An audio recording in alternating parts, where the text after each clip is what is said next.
Genesis Kapitulo 27.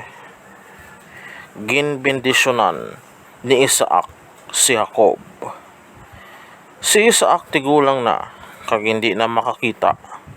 Ginpatawag niya ang iya magulang anak nga si Esau, ang nagsiling sa iya. Totoo, nagsabat siya. Ano tay? Si Isaac nagsiling, tigulang na ako, kag ayahan sa hindi madugay, mapatay na ako. Karon, kung mahimo, kuha ang imo mga hinganiban, ang imo pana kag mga baslay. Magkadto ka sa latagon nga magdakop sing isa ka sabat para sa akon. Lutoy ako sing manamit kapag kaon nga ako nauyunan. Kagdalha diri sa akon. Sa tapos ako makakaon, ihatag ko sa imo ang akong katapusan nga bendisyon sa wala pa ako mapatay. Si Rebecca nagapamati sang nagahambal si Isaac sa iya anak nga si Esau. Gani isang makalakat si Esau sa latagon sa pagdakop sing sapat para sa iya amay. Si Rebecca nagsiling kay Jacob, bago ko lang mabatian ang imo amay nga nagsiling kay Esau. Dali ako sang sapat, kulutuy ako sing pagkaon. Sa tapos ako makakaon, ihatag ko sa imo ang akong bendisyon sa tubangan sang Ginoo, sa wala pa ako mapatay. Karon nunoy, tumana ako kag himuha ang isiling ko. Kuhae ako sa aton mga hayop sing duha ka kanding nga matambok. Agud maluto ko sila, kag maaman ako sing pagkaon nga uyon gid sang imo amay. Dalhon mo ang pagkaon sa imo amay, agud kauno niya, kag ihatag niya sa imo ang iya bendisyon sa wala pa siya mapatay. Pero si Jacob nagsiling sa iya iloy, nakahibalo ikaw nga si Esau bulbulon, pero ako wala sing bulbul.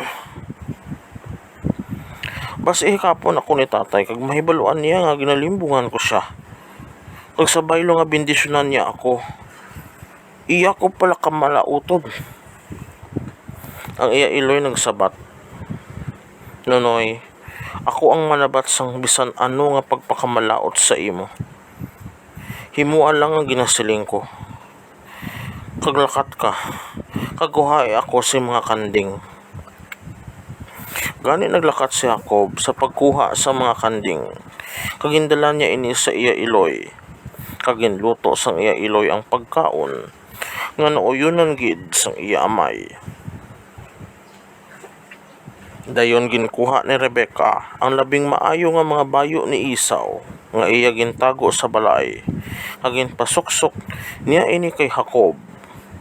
Ginbutang ni Rebecca ang mga panit sang kanding sa mga butko ni Jacob kag sa iya liog nga wala sing bulbul. Kaginhatag niya kay Jacob ang manamit nga pagkaon, upod ang tinapay nga iya ginluto. Dayon si Jacob nagkadto sa iya amay kag nagsiling, Tay, nagsabat siya,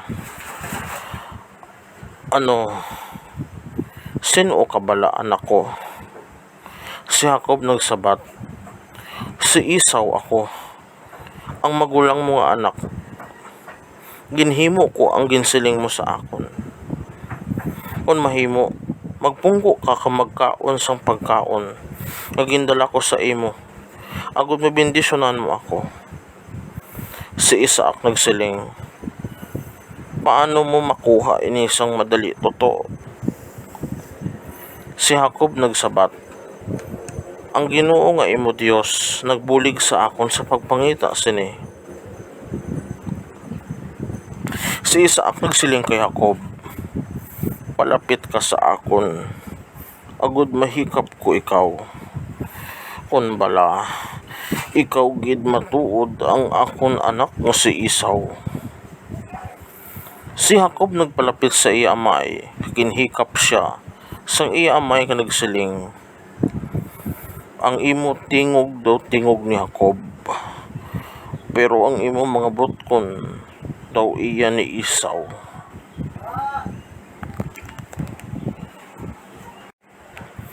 Wala niya makilala si Jacob, kayang iya sini mga butkon bulbulon, pareho sang iya ni Esau.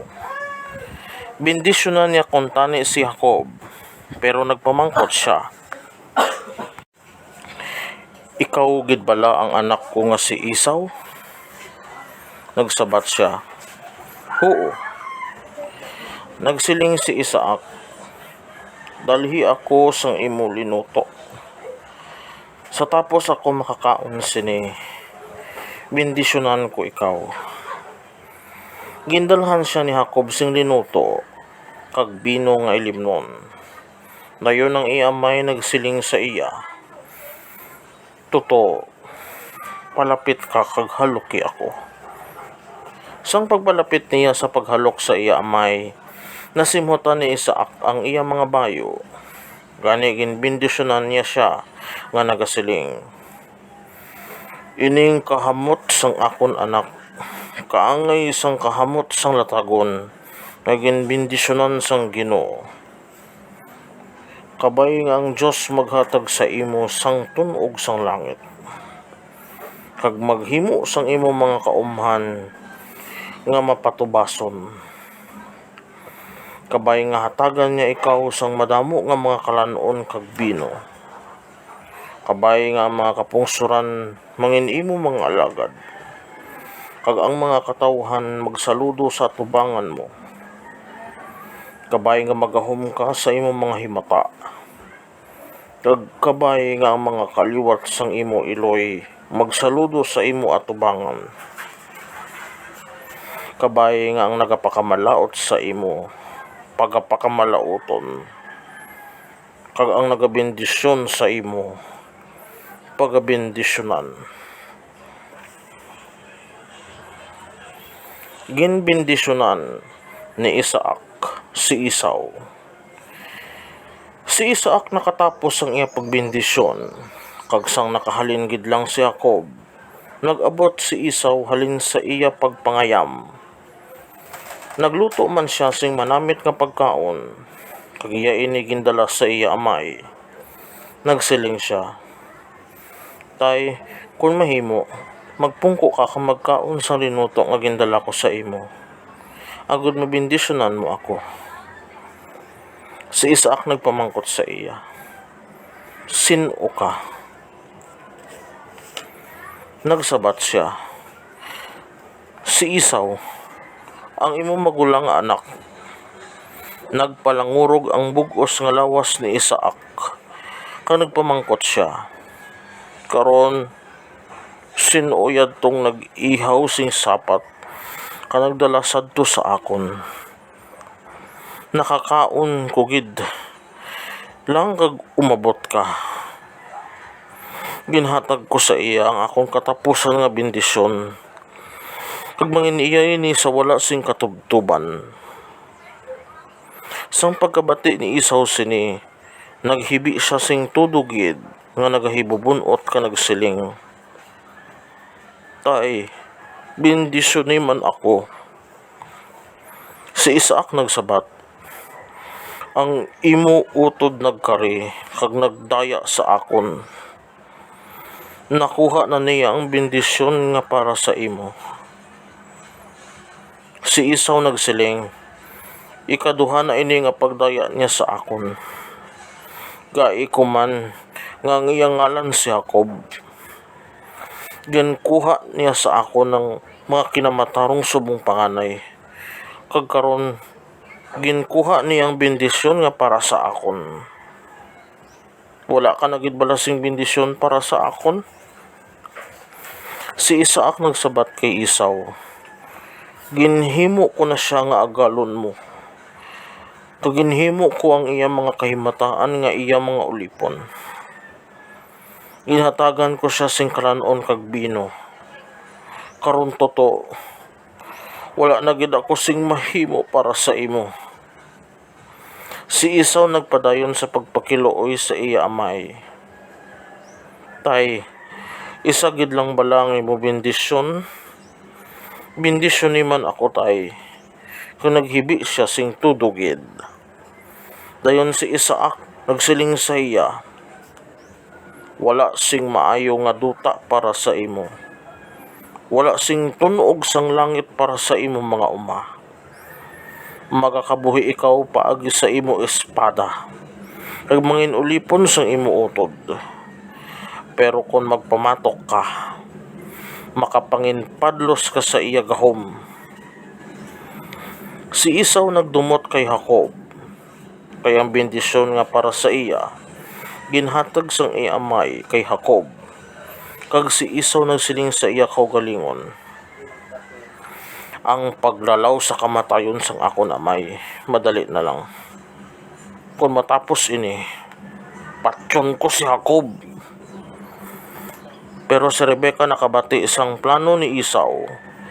Gani ginpatawag niya si Jacob kaginsingganan. Mag-andam ka. Si Isaw nga imo utod nagadumot sa imo. Kag nagaplano sa pagpatay sa imo. Nunoy, tumana ang ginasiling ko sa imo. Manghimos ka, kag magkadto didto sa akon utod nga si Laban sa Haran. Didto ka lang anay sa iya.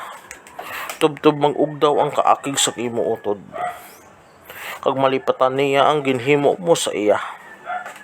Ipasugat ko o galing ikaw didto. Nga aduhagid ka mga anak ko ang madula sa akon sa isa ka adlaw. Ginpakadto ni Isaac si Jacob kay Laban. Si Rebecca nagsiling kay Isaac, natak-an ako kag nagamuhan sa mga asawa ni Isaw nga mga dumuluong. Kung magpangasawa ni Jacob ang isa pa sa sining mga babae nga hethanon, maayo pa nga mapatay na lang ako. Mga kaabyanan, inyo bantayan ang masunod naton nga episode nga mo ang Genesis Kapitulo 28. Madamo gid nga salamat.